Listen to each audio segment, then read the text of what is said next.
Thank you so much for joining us, Phuti.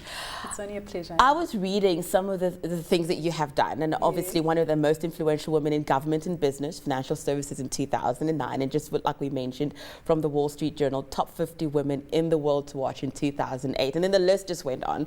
And I was thinking, here I am going to see this woman who's old and grey.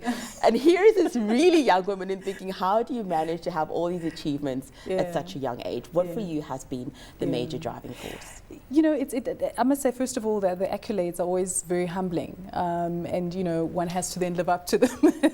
But what has been the biggest driver for me certainly has been a very high work ethic, and that's something that's been very important. But I think I've been fortunate in that I've been able to do the work that I love. And you know, when I had an opportunity to start working in the investment banking arena, that for me was, you know, a dream come true, because that's what I'd always wanted to do. So being able to maintain a hard work ethic, I think is something that has been able to pay off results, but also to be consistent.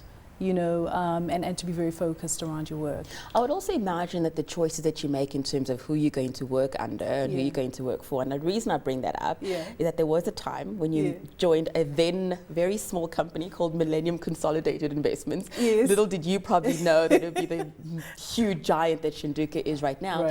And then I hear that there was another company that was wanting to poach you at the time that was really big, very established, not only in South Africa but on the rest of the continent, and you decided to stay where you were with that small company. Just talk to us about, not only, I mean, obviously now people can say fantastic decision, but at the time I would imagine it was quite a stretch for you. I think it is always also important not only to focus on what makes sense, you know, in terms of just looking at the facts around it, but also just listening to your own inner feeling, your own internal compass. And I think certainly for me that was the drive. But more than anything, for me, the value of being able to work with a Cyril Ramaphosa was something that I couldn't put a rand amount to. You know, even if I had worked with him for 6 months, it would really be just, you know, a huge opportunity for me on many levels. And so, you know, as a young professional, that was something that was highly aspirational. Now, one of the things that I think that's happening in South Africa, you do have, I mean, with you, where you just probably would fit the perfect profile. You're young, you're black, you're really smart. But then all of those factors, that is not what has made your success. If I just read, and I think it is important that people do a little bit of a background search in you. And people say, well, it's fantastic, she has made it, but of course she fits the profile. But that's not why you fit the profile. It's because of all the hard work that you've put in. So you do a lot of work with young people. What is the number one thing that you would say to them in terms of being a success? To really focus on, you know, find the thing that you really are passionate about and then focus on it. And work hard at it. And it doesn't matter what it is, but be the best person that you can be in whatever it is that whatever endeavor that it is that you intend to do, you know. So I think it is that focus and that consistent work ethic, because there will always be other opportunities that come around all the time.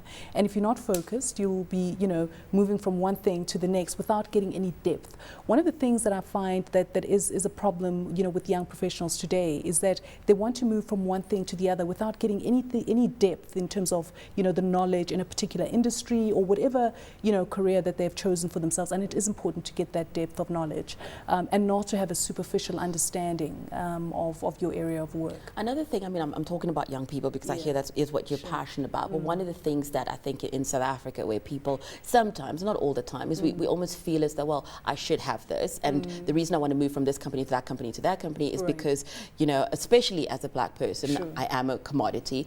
So just speak to changing mindsets, because at the end of the day, I would imagine that's what it's about. Absolutely. There's absolutely no doubt about that. And that's one of the things that I focus on when talking to young people is talking around the mindset, because that is what drives everything. You know, your decision to decide to not go out on a Saturday night and to work on something is a decision that is, you know, related to your focus. You know, because you have a certain view in mind that this is what I'm working towards achieving, and therefore this is a sacrifice I'm willing to make for that, you know. And soon as you find that you know, you're starting to gain momentum and you're enjoying what you're doing, it really pays off, you know. So many people will say to me, gosh, you know, you work such long hours, but I actually love what I do. You know, I love my work. And I'm fortunate to work with people that I respect and love to work with as well. And so to be in that position is something that you have to work towards. You have to be willing to put in the hours, to sacrifice, and it's not easy. It is very difficult, but it's really to stay in there, you know, but to go into an organization, to be there for a year or two, and then decide that because there's one person who's making you unhappy, that you now want to quit and go to another organization. You know, the reality is that wherever you go, you will find some challenges. And so it is to have that perseverance and to really be focused. I want to talk a little bit about the space that you work in, finance and energy. And those, I mean, they just sound so huge and so intimidating. But what are the opportunities that are in those spaces? Because, I mean, when you think about finance, if you think about energy, these seem to be some of the driving industries on the continent. So just talk to us about some of the opportunities that are there for entrepreneurs and for business. Right. Well, I guess the world of finance has been changed completely today, you know, as we sit. I mean, the whole Eurozone is a completely different place, you know, with Germany being in a very strong position. So the world, you know, has changed completely. And I think a lot of books have to be rewritten.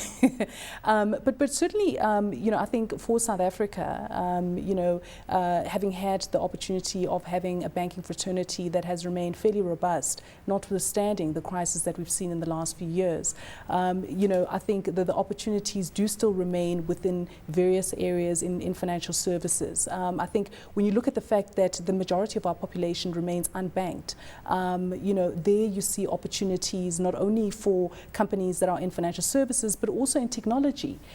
To look at ways in which they can provide services for, you know, that unbanked population in our country, but certainly in sub-Saharan Africa. So the opportunities are there. You look at financial services industries beyond South Africa, and you see that, you know, the depth of capital markets is still not, you know, sufficiently robust, and the liquidity is not yet, you know, at the levels that one would want them to be. So therefore, the opportunities are still there in financial services for companies looking to invest there. In the energy sector, I mean, you know, what more can I say? You know, the opportunities are plentiful, being it in electricity or in oil and gas. You know, we need to ensure that we have security of supply. How much innovation are you seeing, though? Because, I mean, one of the things that I know about Shanduka is you do have a program where you work with entrepreneurs.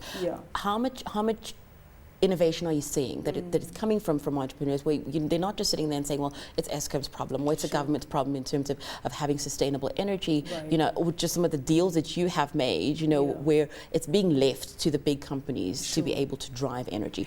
What are you seeing? Well, the innovation is there. You know, there's programs, for instance, with the CSIR, you know, which is an arm of the government, where they support young people who have, you know, innovative ideas around technology. So you see the ideas, and certainly through the Shanduka Black Umbrellas, we've seen some, you know, I can actually recall one particular a very innovative energy idea that one of the entrepreneurs worked on.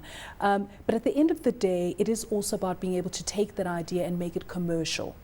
And then having made it commercial, to make it a sustainable business as well. And that is what we do at Shanduka Black Umbrellas, which is part of the Shanduka Foundation, is to help, you know, young entrepreneurs to be able to start businesses, but then also to make those businesses sustainable as well. Thank you so much for joining us, Phuti. I wish I had like 2 hours with you. Absolutely fascinating. Thank you so much for coming, and thank you so much for joining us. Thank you. Well, that was Phuti Mahanyele. She's CEO of Shanduka Group, talking leadership in challenging times.